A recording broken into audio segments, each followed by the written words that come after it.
दिल्ली की हवा नवंबर आते आते फिर से जहरीली हो चुकी है और इसी धुंध के बीच सुप्रीम कोर्ट का एक बड़ा सुझाव सामने आया है।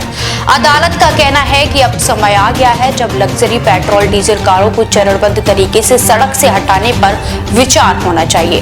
क्या इसका असर सिर्फ बड़े कार मालिकों पर होगा या बदलेगी देश की ईवी नीति? आइए आपको बताते हैं विस्तार से। दिल्ली की हवा हर साल नवंबर में जहरीली हो जाती है। सांस लेना मुश्किल और हवा में धुआं, नीति नियमों की नाकामी पर भी सवाल उठता है।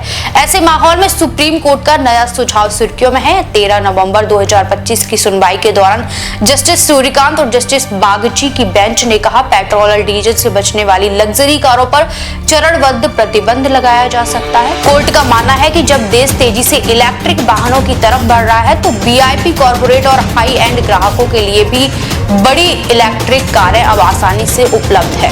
बेंच ने साफ कहा, इन लग्जरी आईसीई वाहनों को हटाने से आम जनता प्रभावित नहीं होगी। साथ ही कोर्ट ने सुझाव दिया कि बड़े महानगरों में पायलट प्रोजेक्ट चलाकर पेट्रोल डीजल से इलेक्ट्रिक वाहनों की ओर शिफ्टिंग को बढ़ावा दिया जा सकता है। जैसे जैसे ईवी की संख्या बढ़ेगी, चार्जिंग इंफ्रास्ट्रक्चर भी अपने आप मजबूत होता जाएगा। यह सुझाव तब आया जब centre for public interest litigation ने याचिका दायर की थी, जिसमें मांग की गई थी कि सरकार अपनी ईवी नीतियों को जमीन पर सख्ती से लागू करे।